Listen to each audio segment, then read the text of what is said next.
ಮೊದಲೇದು R S ಎಸ್ಸಿನಾಗೆ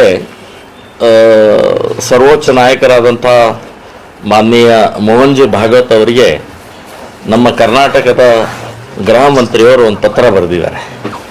so ಈಗಾಗಲೇ ಕಳೆದ ಒಂದು 4-5 ದಿನದಿಂದ ಭಾಳ ದೊಡ್ಡ ಚರ್ಚೆ, ವಾದ ವಿವಾದ, ಸರಿ ತಪ್ಪು ಅನ್ನುವಂಥದ್ದು ನಡೀತಾ ಇದೆ. ನಾನು ಅವರಿಗೆ ಇವತ್ತೊಂದು ಪತ್ರ ಬರಿತಾ ಇದ್ದೀನಿ, ನಿಮ್ಮ ಎದುರುಗಡೆ ಅದನ್ನು ಬಹಿರಂಗಪಡಿಸ್ತಾ ಇದ್ದೀನಿ.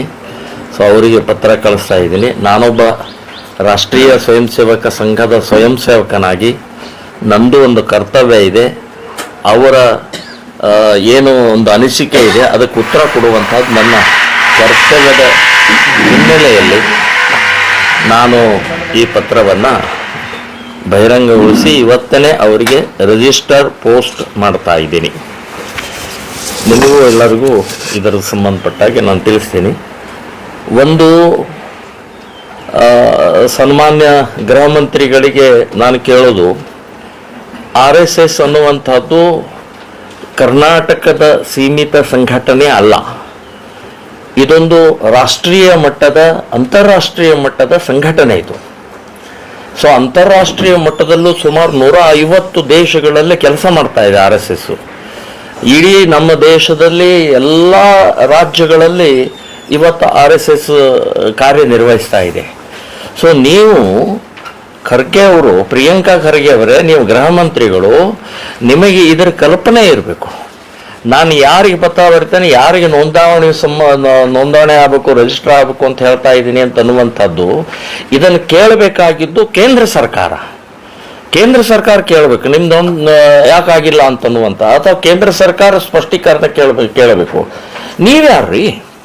ನೀವೊಬ್ಬರು ಒಂದು 7 ಕೋಟಿಯ ಇಲ್ಲಿ ಇರುವಂಥ ಜನರ ಗೃಹ ಮಂತ್ರಿಗಳು. ಆರ್ ಎಸ್ ಎಸ್ 140 ಕೋಟಿಯ ಭಾರತೀಯರ ಮಧ್ಯದಲ್ಲಿ ಕೆಲಸ ಮಾಡ್ತಾ ಇದೆ. ಸೊ ನೀವು 7 ಎಲ್ಲಿ 140 ಕೋಟಿ ಎಲ್ಲಿ, ಯಾವ ಲೆಕ್ಕ, ಏನು ವಿಚಾರ ಮಾಡ್ತಾ ಇದ್ದಾರೆ, ಯಾರಿಗೆ ಕೆಣಕ್ತಾ ಇದ್ರಿ, ಏನು ನಿಮ್ಮ ಉದ್ದೇಶ ಏನು? ಸೊ ಈಗಾಗಲೇ ರಾಷ್ಟ್ರೀಯ ಮಟ್ಟದಲ್ಲಿರುವಂಥ ಸಂಘಟನೆಗೆ 100 ವರ್ಷ ಆಗಿದೆ, 100 ಇಯರ್ಸ್. ಸೊ 100 ಇಯರ್ಸ್ ಆದಂಥ ಈ ನಿರಂತರವಾಗಿ ಬೆಳೀತಾ ಇದೆ, ನಿರಂತರವಾಗಿ ವಿಸ್ತಾರ ಆಗ್ತಾ ಇದೆ, ನಿರಂತರವಾಗಿ ಜನ ಪೋಷಿಸ್ತಾ ಇದ್ದಾರೆ, ಜನ ಬೆಂಬಲಿಸ್ತಾ ಇದ್ದಾರೆ, ಜನ ಬಯಸ್ತಾ ಇದ್ದಾರೆ. ಇವತ್ತು ನನ್ನ ಮಗ ಆರ್ ಎಸ್ ಎಸ್ ಹೋಗ್ಬೇಕು, ನಾವು ಆರ್ ಎಸ್ ಎಸ್ ಸೇರ್ಕೊಳ್ಬೇಕು ಅಂತನ್ನುವಂಥದ್ದು ವಾತಾವರಣ ಇದೆ. ಯಾರೋ ಕಾಂಗ್ರೆಸ್ ಸೇರಬೇಕು ಅಂತನ್ನುವಂಥದ್ದು ಒಬ್ಬ ಹೇಳಿಲ್ಲ, ಹೇಳುವುದೂ ಇಲ್ಲ. ಸೊ ಇಂಥ ವಿಚಿತ್ರವಾದಂಥ ಮಾನಸಿಕತೆ ಇವತ್ತು ನೀವು ಗೃಹ ಮಂತ್ರಿಗಳು ಮಾಡ್ತಾ ಇರುವಂಥದ್ದು ಎಲ್ಲೋ ನಿಗೂಢವಾದಂಥ ಹಿಡನ್ ಅಜೆಂಡಾ ಇದೆ ಇವ್ರದ್ದು. ಸೊ ಆ ಹಿಡನ್ ಅಜೆಂಡಾದಲ್ಲಿ ಇವರೊಬ್ಬರೇ ಇಲ್ಲ, ಇವ್ರ ಹಿಂದೆ ಬಹಳ ದೊಡ್ಡ ಶಕ್ತಿ ಇದೆ ಅಂತನ್ನುವಂಥದ್ದು ನಾನು ಹೇಳ್ತಾ ಇದ್ದೀನಿ. ಇದರ ಹಿಂದೆ ಹಿಂದೂ ವಿರೋಧಿ ಶಕ್ತಿ ಇದೆ. ಕಾಂಗ್ರೆಸ್ ದೊಡ್ಡ ನಾಯಕರ, ರಾಷ್ಟ್ರೀಯ ಮಟ್ಟದ ನಾಯಕರಿದ್ದಾರೆ.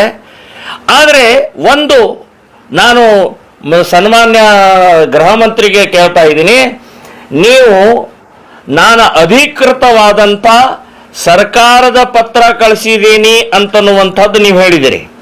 ನಾನು ವೈಯಕ್ತಿಕ ಪತ್ರ ಕಳಿಸಿಲ್ಲ, ಸರ್ಕಾರದಿಂದನೇ ಅಧಿಕೃತ ಪತ್ರ ಕಳಿಸಿದ್ದೀನಿ ಅಂತ ಹೇಳುವಂಥವ್ರು, ಹಾಗಾದರೆ ಸನ್ಮಾನ್ಯ ಮುಖ್ಯಮಂತ್ರಿಗಳು ಯಾಕೆ ಮಾತಾಡ್ತಾ ಇಲ್ಲ? ಸೊ ಸರ್ಕಾರದ್ದೇ ಅತ್ಯಂತ ಪ್ರಮುಖ ವ್ಯಕ್ತಿ ಅಲ್ಲ ಅವರು ಯಾಕೆ ಮಾತಾಡ್ತಾ ಇಲ್ಲ? ಯಾಕೆ ಬಾಯಿ ಬಿಡ್ತಾ ಇಲ್ಲ? ಅವರು ವಿಧಾನಸೌಧದಲ್ಲೇ ರಾಷ್ಟ್ರೀಯ ಸ್ವಯಂ ಸೇವಕ ಸಂಘದ ಪ್ರಾರ್ಥನೆಯನ್ನು ಹೇಳಿದ್ದಾರೆ. ಅವರು ನಮಸ್ತೆ ಸದಾ ವತ್ಸಲೆ ಮಾತೃಭೂಮಿ ಅಂತನ್ನುವಂಥ ಪ್ರಾರ್ಥನೆ ಹೇಳಿದ್ರು ಅಷ್ಟೇ ಅಲ್ಲ, ನನಗೆ ಪೂರ್ಣ ಪ್ರಾರ್ಥನೆ ಹೇಳ್ತೀನಿ ನಾನು, ನಿಮಗೂ ಬರ್ಲಿಕ್ಕಿಲ್ಲ ಅಂತನ್ನೋದು ವಿಧಾನಸಭೆಯಲ್ಲೇ ಹೇಳಿದ್ದಾರೆ, ರೆಕಾರ್ಡ್ ಆಗಿದೆ. ಸೊ ಇವತ್ತು ಅವ್ರ್ಯಾಕೆ ಮಾತಾಡ್ತಾ ಇಲ್ಲ? ಅವ್ರಿಗೆ ಬೇಕಾಗಿದ್ದ ನಮಸ್ತೆ ಸದಾ ವತ್ಸಲೆ ನಿಮಗೆ ನಾ ಮಾಡ್ತಾ ಇದೆ ತೊಂದರೆ. ಮತ್ತು ಆರ್ ಎಸ್ ಎಸ್ 100 ವರ್ಷದಿಂದ ಕೆಲಸ ಮಾಡ್ತಾ ಇರುವಂಥ ಸಂಸ್ಥೆ, ಒಳಗಡೆ ಇದ್ದಂಥವ್ರಿಗೆ ಏನಾದರೂ ಅಕಸ್ಮಾತ್ ಸಮಸ್ಯೆ ಇದ್ರೆ ಅವ್ರು ಪ್ರಶ್ನೆ ಮಾಡ್ಬೋದು. ಒಂದು ಬ್ಯಾಂಕ್ನಲ್ಲಿ ಏನಾದರೂ ತೊಂದರೆ ಆದರೆ ಅಲ್ಲಿ ಅಕೌಂಟ್ ಹೋಲ್ಡರ್ ಅವನು ತಕರಾರು ಕೊಡ್ತಾನೆ. ಹಾಗೆ ಆರ್ ಎಸ್ ಎಸ್ ನೀವು ಹೊರಗಡೆ ಇದ್ದುಕೊಂಡು ಇವತ್ತು ನೀವು ಆರ್ ಎಸ್ ಎಸ್ ಬಗ್ಗೆ ಮಾತನಾಡುವಂಥದ್ದು ನಿಮಗೆ ಶೋಭೆ ತರುವಂಥದ್ದಲ್ಲ. ಕೇಳಬಹುದು, ಕೇಳಿ ನೀವು ಆದರೆ ಅಧಿಕೃತವಾದಂಥ ಇದು ಅಂತನ್ನುವಂಥದ್ದು ರಾಷ್ಟ್ರೀಯ ಮಟ್ಟದ್ದಿರುವುದು. ನೀವು ಒಂದು ಸಣ್ಣ ರಾಜ್ಯದ ಒಂದು ಗೃಹ ಮಂತ್ರಿಗಳು ಆದಂಥವರು ಇದನ್ನು ಕೇಳುವಂಥ ಹಕ್ಕು ನಿಮಗಿಲ್ಲ ಅಂತನ್ನುವಂಥದ್ದು ಹೇಳ್ತಾ ಇದ್ದೀನಿ. ಮತ್ತು ಇದರಲ್ಲಿ ಬಹಳ ಸ್ಪಷ್ಟವಾಗಿ ಸಂವಿಧಾನ ಬಹಳ ದೊಡ್ಡ ಇವರು ಸಂವಿಧಾನ ಅಂತ ಹೇಳುವಂಥವ್ರು 75ರಲ್ಲಿ ನೀವು ಸಂವಿಧಾನವನ್ನು ಹೇಗೆ ಧೂಳಿಪಟ ಮಾಡಿದ್ರಿ, ಹೇಗೆ ಅದನ್ನು ಕಸದ ಡಬ್ಬಾಕಿ ಎಸೆದ್ರಿ. ನೀವು ಕಾಂಗ್ರೆಸ್ನವರಿಗೆ ನೀವು ಸಂವಿಧಾನ ಬಗ್ಗೆ ಮಾತನಾಡೋಕೆ ನಿಮ್ಗೆ ನೈತಿಕತೆನೇ ಇಲ್ಲ. ನಿಮಗೆ ಸಂವಿಧಾನ ಉಲ್ಲಂಘಿಸಿ ಸಂವಿಧಾನವನ್ನು ಸಾಕಷ್ಟು ರೀತಿ ಡಾಕ್ಟರ್ ಅಂಬೇಡ್ಕರ್ ಅವರಿಗೆ ಅಪಮಾನ ಮಾಡಿ ಇವತ್ತು ಸಂವಿಧಾನ ಬಗ್ಗೆ ಮಾತನಾಡುವಂಥದ್ದು ನೈತಿಕತೆ ಇಲ್ಲ ಅಂತನ್ನುವಂಥದ್ದು ಹೇಳ್ತಾನೆ. ಅದೇ ಸಂವಿಧಾನದಲ್ಲೇ 19(1) ಇದು ಆರ್ಟಿಕಲ್ ಹೇಳುತ್ತೆ, ನೋಂದಾವಣೆ ಮಾಡದೆ ಯಾವುದೇ ಮೂಲೆಯಲ್ಲಿ ಸಂಘ ಸಂಸ್ಥೆಗಳನ್ನು ನೀವು ಚಟುವಟಿಕೆ ಮಾಡಬಹುದು ಅನ್ನುವಂಥ ಬಹಳ ಸ್ಪಷ್ಟವಾಗಿ ಸಂವಿಧಾನದ ಆರ್ಟಿಕಲ್ 19ನಲ್ಲೇ ಇದೆ. ಇದು ನಿಮಗೆ ಗೊತ್ತಿಲ್ವ? ಹಾಗಾದ್ರೆ ಸಂವಿಧಾನ ಅಂತ ಹೇಳುವಂಥವರು. ಸೊ ಈ ರೀತಿಯ ನಿಮ್ಮ ಬಾಲಿಶತನ, ಗೃಹ ಮಂತ್ರಿ ಅನ್ನುವಂಥದ್ದು ಬಹಳ ಒಂದು ಗೌರವ ಎನ್ನುವಂಥ ಒಂದು ಸ್ಥಾನ ಅದು. ಸೊ ಆ ಸ್ಥಾನಕ್ಕೆ ಅಗೌರವ ಅಂತ ತರ್ತಾ ಇದ್ದಾರೆ.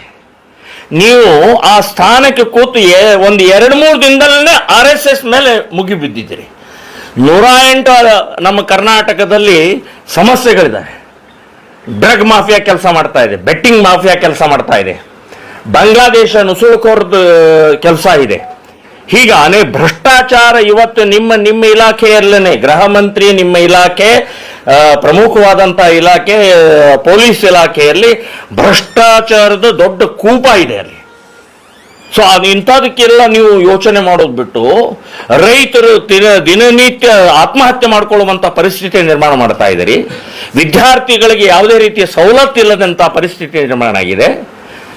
ಇವತ್ತು ಕಾರ್ಮಿಕರ ಅತಂತ್ರ ಸ್ಥಿತಿಯಲ್ಲಿದ್ದಾರೆ, ನಿರುದ್ಯೋಗ ಸಮಸ್ಯೆ ಇದೆ. ಹೀಗೆ ಅನೇಕ ಸಮಸ್ಯೆಗಳು ಇವತ್ತು ಕಾಡ್ತಾ ಇರುವಂಥ ಇದರಲ್ಲಿ ನಿಮಗೆ RSS ಒಂದೇ ಕಾಣ್ತಾ? RSSನ ಒಂದು ತಪ್ಪು ಹೇಳಿ, ಒಂದೇ ಒಂದು ತಪ್ಪು ಹೇಳಿ. ಏನೂ ತಪ್ಪು ಮಾಡಿಲ್ಲ, 100 ವರ್ಷ ಆಯ್ತು. ಸೊ ಯಾವುದೇ ರೀತಿಯ ಭಯೋತ್ಪಾದನೆಗೆ ಚಟುವಟಿಕೆ ಆಗಲಿ ಅಥವಾ ನಿಮ್ಮ ಕಾನೂನು ಬಾಹಿರವಾದಂಥ ಚಟುವಟಿಕೆಯಲ್ಲಿ RSS ಮಾಡಿಲ್ಲ, ಮಾಡುವುದೂ ಇಲ್ಲ. ಸೊ ಈ ರೀತಿಯ ನೀವು RSSನ ಒಂಥರ ಅದನ್ನ ಅಂದ್ರೆ ಯಾಕೆ ನೀವು ಮಾಡ್ತಾ ಇದ್ದೀರಿ ಅಂತಂದ್ರೆ, ಮುಸ್ಲಿಂ ವೋಟ್ ಬ್ಯಾಂಕ್ ನಿರ್ಮಾಣ ಆಗಬೇಕು, ಮುಸ್ಲಿಮರಿಗೆ ಪ್ಲೀಸ್ ಮಾಡಬೇಕು, ಕ್ರಿಶ್ಚಿಯನ್ರಿಗೆ ಪ್ಲೀಸ್ ಮಾಡಬೇಕು. ಅದಕ್ಕೋಸ್ಕರ ಈ ರೀತಿಯ ನಾಟಕವನ್ನು ಮಾಡುವಂಥದ್ದು ನಿಮಗೆ ಶೋಭೆ ತರುವಂಥದ್ದಲ್ಲ. ಈಗಾಗಲೇ ನೀವು ಕೈ ಸುಟ್ಟುಕೊಂಡಿದ್ದೀರಿ. ನಿಮ್ಮ ಚಿತ್ತಾಪುರ ಕ್ಷೇತ್ರದಲ್ಲಿ ಆ ಪಥಸಂಚಲನವನ್ನು ಬ್ಯಾನ್ ಮಾಡಿ ಕೋರ್ಟ್ನಿಂದ ನಿಮಗೆ ಮುಖಭಂಗ ಆಗಿದೆ, ಕೈ ಸುಟ್ಟುಕೊಂಡಿದ್ದೀರಿ ನೀವು, ಅಪಮಾನ ಆಗಿದೆ ನಿಮಗೆ. ಹಾಗಾದರೆ ಕೋರ್ಟು ಪಥಸಂಚಲನಕ್ಕೆ ಅವಕಾಶ ಕೊಟ್ಟಿದೆ, ಇದರ ಅರ್ಥನೇ ಸಾಂವಿಧಾನಿಕವಾದಂಥ ಅಲ್ಲಿ ಬದ್ಧತೆ ಇದ್ದಿದ್ದರಿಂದ ಇವತ್ತು RSSಗೆ ಅನುಮತಿಯನ್ನು ಕೊಟ್ಟಿದ್ದು. ಸೊ ಇದು ಇಷ್ಟು ಸಣ್ಣ ವಿಷಯ ನಿಮ್ಗೆ ಅರ್ಥ ಆಗ್ತಾ ಇಲ್ವಾ? ಈ ರೀತಿಯ ಮಾಡ್ತಾ ಇರುವಂಥ ನಿಮ್ಮ ಈ ಇದಕ್ಕೆ ನಾವು ಒಪ್ಪೋದಿಲ್ಲ. ಮತ್ತು ನಾವು ಇವತ್ತು 36,000 ಧಾರ್ಮಿಕ ದತ್ತಿ ಇಲಾಖೆಯಲ್ಲಿ ದೇವಸ್ಥಾನಗಳಿದ್ದಾವೆ, ನೋಂದಾಯಿತ ದೇವಸ್ಥಾನಗಳಿದ್ದಾವೆ. ಸಾವಿರಾರು ಕೋಟಿ ಇವತ್ತು ಸರ್ಕಾರ ಅದರ ಆದಾಯವನ್ನು ತಗೊಳ್ಳುತ್ತೆ. ಯಾವ ಮಸೀದಿ ನೋಂದಾಯಿತ ಆಗಿದೆ, ಯಾವ ಚರ್ಚ್ ನೋಂದಾಯಿತ ಆಗಿದೆ, ಯಾವ ಮದರ್ಸ, ಎಷ್ಟು ಮದರ್ಸಗಳ ನೋಂದಾವಣೆ ಆಗಿದ್ದಾವೆ, ಅದಕ್ಕೆ ದುಡ್ಡು ಬರುವಂಥದ್ದು ಎಲ್ಲಿಂದ ಬರ್ತಾ ಇದೆ, ಎಷ್ಟು ಆದಾಯ ಇದೆ, ಅದನ್ನೇನಾದರೂ ಲೆಕ್ಕ ಕೇಳಿದಿರಾ? ಅದನ್ನೇನಾದರೂ ಆಡಿಟ್ ಮಾಡಿಸಿದಿರಾ? ನೀವು ನೋಂದಾವಣೆ ಆಗಿಲ್ಲ ಅಂತ ಸಾವಿರಾರು ಮದರ್ಸಗಳಿದ್ದಾವೆ, ಸಾವಿರಾರು ಮಸೀದಿಗಳಿದ್ದಾವೆ, ಸಾವಿರಾರು ಚರ್ಚ್ಗಳಿದ್ದಾವೆ. ಅವುಗಳ ಬಗ್ಗೆ ಕೇಳಿ, ಅವಾಗ ಅನಿಸ್ತಾ ಇತ್ತು ಎಸ್ ನೀವು ನಿಮ್ಮ ಪ್ರಾಮಾಣಿಕತೆ ಇದೆ, ನಿಮ್ಮ ಬದ್ಧತೆ ಇದೆ ಅಂತ ಅನಿಸ್ತಾ ಇತ್ತು. ಆದರೆ RSSನೇ ನೀವು ಟಾರ್ಗೆಟ್ ಮಾಡ್ತಾ ಇರುವಂಥದ್ದು ಸರಿಯಲ್ಲ. ಇದರ ಹಿಂದೆ ನೀವು ವೋಟ್ ಬ್ಯಾಂಕ್ ಅಥವಾ ಪ್ರಚಾರ ಅಥವಾ ನಿಮ್ಮ ಸೊಕ್ಕಿನ ವರ್ತನೆ ನಿಮಗೆ ಗೃಹ ಇಲಾಖೆಯ ಮದ ಏರಿದೆ ಅಂತನ್ನುವಂಥದ್ದು ನಾನು ಹೇಳಬೇಕಾಗತ್ತೆ. ಇದು ಈ ರೀತಿಯ ನಿಮ್ಮ ಪ್ರವೃತ್ತಿಯನ್ನು ವಾಪಸ್ ತಗೊಳ್ಬೇಕು, ಕ್ಷಮೆ ಕೇಳಬೇಕು ಅಂತನ್ನುವಂಥದ್ದು ನಾನು ಹೇಳ್ತಾ ಇದ್ದೀನಿ. ಈ RSSನ ವಿಷಯದ ಸಂಬಂಧಪಟ್ಟಾಗೆ ನಿಮ್ಮ ಗಮನಕ್ಕೆ ತರ್ತಾ ಇದ್ದೀನಿ. ಇಲ್ಲಿ ಒಂದು ಮೇನ್ ಪ್ರಶ್ನೆ ಅಂದರೆ ಪ್ರಿಯಾಂಕಾ ಖರ್ಗೆ ಅವರು ಏನು ಕೇಳ್ತಾ ಇದ್ದಾರೆ, ಒಂದು ನಿಮಿಷ ನಾನು ಹೇಳ್ತೀನಿ ಕೇಳಿ. ಸಂವಿಧಾನದ ಯಾವ ಅಡಿಯಲ್ಲಿ RSS ರಿಜಿಸ್ಟ್ರೇಷನ್ ಮಾಡಬೇಕು ಅಂತ ಕೇಳ್ತಾ ಇದ್ದಾರೆ ಅಂತ ಅವ್ರು ಕ್ಲಾರಿಟಿ ಮಾಡಲಿ. This is first thing. ಅವರೆಲ್ಲೂ ಹೇಳಿಲ್ಲ. ಸರ್ ಒಂದು ನಿಮಿಷ ನಾನು ಹೇಳಿ ಕೇಳಿ. ಅದು ಒಂದನೇದ್ದು, ಸಂವಿಧಾನದ ಯಾವ ಅಡಿಯಲ್ಲಿ ಅವರು ಮಾಡಬೇಕು ಅಂತ. ಈಗ ಮಾಡದೇ ಇದ್ದು ಇಡೀ ದೇಶದಲ್ಲಿ 100 ವರ್ಷ ದಾಟಿದೆ, ಅನೇಕ ಸಾಮಾಜಿಕ ಕೆಲಸಗಳನ್ನ ಮಾಡ್ತಾ ಇದೆ. ಇದೇ ಚೆನ್ನಾಗಿದೆ ಆ್ಯಕ್ಚುಲಿ. ಯಾವುದು ಸಂಘಟನೆ, ಆಮೇಲೆ RSSನಿಂದ ನಡೆಯುವಂಥ ಹಲವಾರು ಸಂಘಟನೆಗಳು ಎಲ್ಲನೂ ರಿಜಿಸ್ಟರ್ ಆಗಿದೆ, ಎಲ್ಲನೂ ಆಗಿದೆ. ಅದೇ RSS. ಸರ್ ನಾ ಏನದು, ವಿಶ್ವ ಹಿಂದೂ ಪರಿಷತ್ ಕೂಡ ರಿಜಿಸ್ಟ್ರೇಷನ್ ಹೌದು, ಸೇವಾ ಭಾರತಿನೂ ರಿಜಿಸ್ಟ್ರೇಷನ್ ಎಲ್ಲಾನು ABVPನೂ ಆಗಿದೆ. ಅದರಲ್ಲಿ ಇದು ನಿಮ್ಗೆ ಒಂದು ಕಾನೂನಿನ ಇದು ಸಿಗುತ್ತೆ. ಅದು ಬಿಡಿ, ಅದು ಬಿಡಿ. ಇದು ರಿಜಿಸ್ಟ್ರೇಷನ್ ಬೇಡ ಅನ್ನೋದೇನಂತ, ಇದು ಹೆಂಗಂದ್ರೆ ಸರ್, ಒಂದ್ ನಿಮಿಷ ನಿಮ್ಗೆ ಒಂದು ಹೇಳ್ತೀನಿ, ಒಂದು ಸ್ವಲ್ಪ ಒಳಗಡೆ ಹೋಗೋಣ. RSS ಒಂದು ಕುಟುಂಬದ ಥರ ಇದೆ, ಒಂದು ಕುಟುಂಬ. ಈಗ ನಾನೊಬ್ಬ ಇಂಡಿವಿಜುವಲ್ ಆಗಿ ನಂದು ಆಧಾರ್ ಕಾರ್ಡ್ ಇರುತ್ತೆ, ನಮ್ಮ ಫ್ಯಾಮಿಲಿಯಲ್ಲಿ 4-5 ಜನ ಇರ್ತೀವಿ, ನನ್ನ ಆಧಾರ್ ಕಾರ್ಡ್ ಇರುತ್ತೆ, ಪ್ಯಾನ್ ಕಾರ್ಡ್ ಇರುತ್ತೆ, ರಿಜಿಸ್ಟ್ರೇಷನ್ ಆಗುತ್ತೆ, ಎಲ್ಲ ಇರುತ್ತೆ. ಇಡೀ ಒಂದು ಕುಟುಂಬ ರಿಜಿಸ್ಟ್ರೇಷನ್ ಆಗಬೇಕು ಅನ್ನುವಂಥದ್ದು ಇದೆಯಾ ನನಗೆ ಹೇಳಿ. ದೇಶಪಾಂಡೆ, ನಾವು ದೇಶಪಾಂಡೆ ಸರ್ ನೇಮ್, ಅಥವಾ ಇವ್ರ ಮುತಾಲಿಕ್, ಅಥವಾ ನೀವು ಯಾರು? ಒಂದು ನಿಮಿಷ ನಾ ಹೇಳೋದು ಕೇಳಿ. ಅಲ್ಲ, ನಾನು ಅದನ್ನ ಹೇಗಂದ್ರೆ RSS ಅಂದ್ರೆ ಒಂದು ತಾಯಿ ಸ್ಥಾನದಲ್ಲಿ ನಿಂತು ಈ ಎಲ್ಲಾ ಸಂಘಟನೆಗಳಿಗೆ ಸ್ಫೂರ್ತಿಯನ್ನು ಕೊಡ್ತಾ ಇದ್ದಾರೆ. ರಿಜಿಸ್ಟ್ರೇಷನ್ ಆದರೆ ಅದರ ಸಮಸ್ಯೆಗಳು ಬೇರೆ ಇರುತ್ತೆ. ಅದು ಇವರಿಗೆಲ್ಲ ಏನೂ ಇಲ್ದೇನೆ ಇಷ್ಟು ಮಾತಾಡ್ತಾ ಇದ್ದಾರೆ. ಅವರು ರಿಜಿಸ್ಟ್ರೇಷನ್ ಇಲ್ಲದೆ ಮಾತಾಡ್ತಾ ಇದ್ದಾರೆ. ಇದ್ರೆ ಏನು ಸಮಸ್ಯೆಗಳು ಆಗ್ಬೋದು ಅನ್ನೋವಂಥದ್ದಿದೆ. ಹೀಗಾಗಿ ನನಗನ್ಸಿದ ಮಟ್ಟಿಗೆ, ಯಾಕಂದ್ರೆ 100 ವರ್ಷದ ಹಿಂದೆ ಇದ್ದಾಗ ಮತ್ತು ಹಿಂದೆ ನೆಹರು ಅವರು ಇರ್ಬೋದು, ಎಮರ್ಜೆನ್ಸಿಲಿ ಇಂದಿರಾ ಗಾಂಧಿ ಇರ್ಬೋದು, ಯಾರು ರಿಜಿಸ್ಟರ್ ಕೇಳದೆ ಇರೋದನ್ನ ಇವ್ರ ತಲೆಯಲ್ಲಿ ಏನು ಬಂದೋ ಮಾಡ್ತಾ ಇದ್ದಾರೆ. ನನಗನ್ಸಿದ್ದು, ನಾನು ಆಸ್ ಆನ್ ಅಡ್ವೊಕೇಟ್ ನಾನು ಹೇಳ್ತಾ ಇರುವಂಥದ್ದು, ಇಂಥ 100 ಸಂಸ್ಥೆಗಳು ರಿಜಿಸ್ಟ್ರೇಷನ್ ಆಗಿಲ್ಲ, ಆಗದೆ ಬಹಳ ಚೆನ್ನಾಗಿ ಕೆಲಸ ಮಾಡ್ಕೊಂಡು ಹೋಗ್ತಾ ಇರುವಂಥ ಸಂಘ ಸಂಸ್ಥೆಗಳು ಇದಾವೆ. ಅವರೊಬ್ರು ಕೇಳಿದಾರೆ ಅನ್ನೋದು ಮಾಡ್ಕ, ಅದಕ್ಕೆ ಬಹಳ ತೀವ್ರ ಚರ್ಚೆಗಳು ನಡಿಬೋದು, ಚಿಂತನೆಗಳು ನಡಿಬೋದು. ನಾ ಇಲ್ಲ ಅಂತ ಅನ್ನೋದಿಲ್ಲ, ನಡಿಬೋದು. ಆದರೆ ಮಾಡದೇ ಇದ್ರೆ ಏನು ಸಮಸ್ಯೆ ಆಗಿದೆ ಅನ್ನುವಂಥದ್ದನ್ನು ಅವ್ರು ಹೇಳಬೇಕು. ರಿಜಿಸ್ಟ್ರೇಷನ್ ಆಗಿಲ್ಲಪ್ಪ, ನೀವೇನು ಸಮಸ್ಯೆ ಏನಾಗಿದೆ ಅನ್ನುವಂಥದ್ದನ್ನು ಅವ್ರು ಕ್ಲಾರಿಟಿ ತಗೋಬೇಕು. ಆದರೆ RSSನಿಂದ ಸ್ಫೂರ್ತಿ ಇರುವಂಥ ಎಲ್ಲ ಸಂಘಟನೆಗಳು, ಈವನ್ RSS ಕಾರ್ಯಾಲಯಗಳಿದೆ. ಇಲ್ಲಿ ಶಿವಕೃಪಾ ಟ್ರಸ್ಟ್, ಯಾವುದು ಧಾರವಾಡದ್ದು, ಹುಬ್ಳಿದು ಲೋಕಹಿತ ಟ್ರಸ್ಟ್.